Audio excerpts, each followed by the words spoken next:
Today we are talking about the Great Fire of Rome. What if I told you that the most powerful city in the history of the world burned to the ground in just 6 days? The Great Fire of Rome erupted in 64 AD during the reign of Emperor Nero. It raged uncontrollably for 6 days, destroying much of the ancient city. What if the man responsible didn't just let it happen, but may have ordered it? Today, we're going back to year 64 AD, across streets that most coast people never get to see right before everything was consumed by fire. Nero was in Antium when the fire broke out, but rumors spread quickly that he had ordered it, clearing space for his grand new palace. Watch as we walk these streets and uncover the truth behind the legend. To understand what was lost, you first have to picture ancient Rome. They could picture ruins, the and brawling arches, dusty stone. But in 64 AD, Rome was supported 1 million souls packed into narrow streets, towering apartment buildings, bustling markets, and grand temples that made the rest of the world feel small. The city sat on 7 hills divided by the Tiber River. Connected terraces carried fresh water in skid road system, ran and varies from miles away. Public baths houses were open to vipers and people. That's larger than any sporting on earth today. In 64 AD, all of that was about to change forever. The Great Fire of Rome began in the merchant shops near the Circus Maximus and quickly spread, devouring everything in its path. It started small. In the merchant district near the Circus Maximus, a fire broke out. No one knows exactly how. A fallen lamp, a forgotten flame. But Rome in 64 AD was a tinderbox. The insulae were built from wood, stacked high. Fire spread with terrifying speed through the narrow streets. Wooden insulae, stacked high like tinderboxes, became infernos in minutes.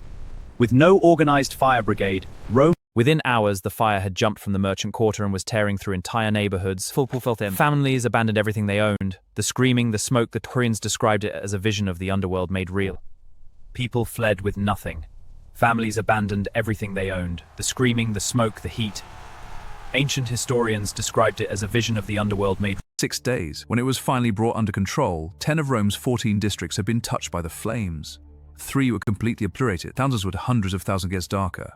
Because while Rome burnt, as the city burned, Emperor Nero remained in his palace.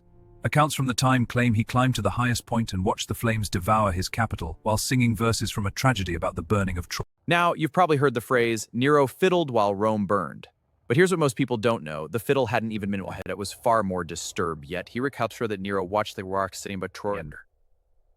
He watched the fire from a tower, dressed in theatrical costume, singing about the fall of Troy while his city was consumed.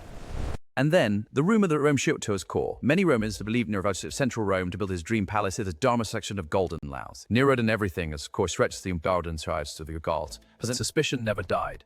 And so Nero did what rulers have done throughout history when they need a scapegoat. He blamed the Christians, a small and growing religious sect in Rome, accusing them of starting. He blamed the Christians. The Christians started the fire!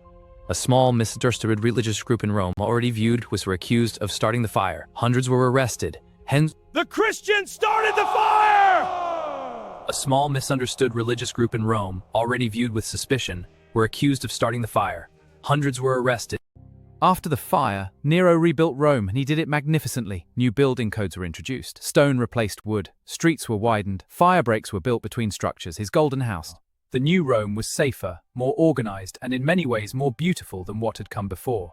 And at the center of it all, Nero built his Domus Aurea, his golden house. And at the center of it all, Nero built his Domus Aurea. Its attendants, legends, horizontal palic. It genres advanced walked tourists will take the tun the five for that's the things fighters like and beinged. But here's the tragedy buried beneath all of this. In the fire of 64 AD, Rome lost things that can never be recovered. Temples that had stood for 500 years. We will never know exactly what burned. We will never know what knowledge, what art, what history turned to ash in those Rome that exists today, the ruins we visit, the columns that we photograph. The Rome that we will never know exactly what burned. We will never know what knowledge, what art, what history turned to ash in those narrow streets. And that's what makes 64 AD one of the most haunting moments in all of human history, not just because of Priceless burns, but because Rome in interval old constant in one playtex, but because Rome in 64 AD was the closest thing the ancient world had to a center of everything, art, knowledge, power, culture, architecture, all concentrated in one place. The next time you see a photograph of Roman ruins, those broken columns standing in open fields, remember, they weren't always ruins. They were once part of a living... Yet amid the noise and color, tragedy struck. In 64 AD, a great fire raged through Rome for 6 days and 7 nights, destroying vast swaths of the city. And that is the story of the Great Fire of Rome, a city that took centuries to build, reduced to ash in 6 days. An emperor who may have burned his own empire just to build his dream. We set out to do here at Time Frame Theory, because that's what this channel is all about: history, theory, and press the subscribe button and bell icon for more updates.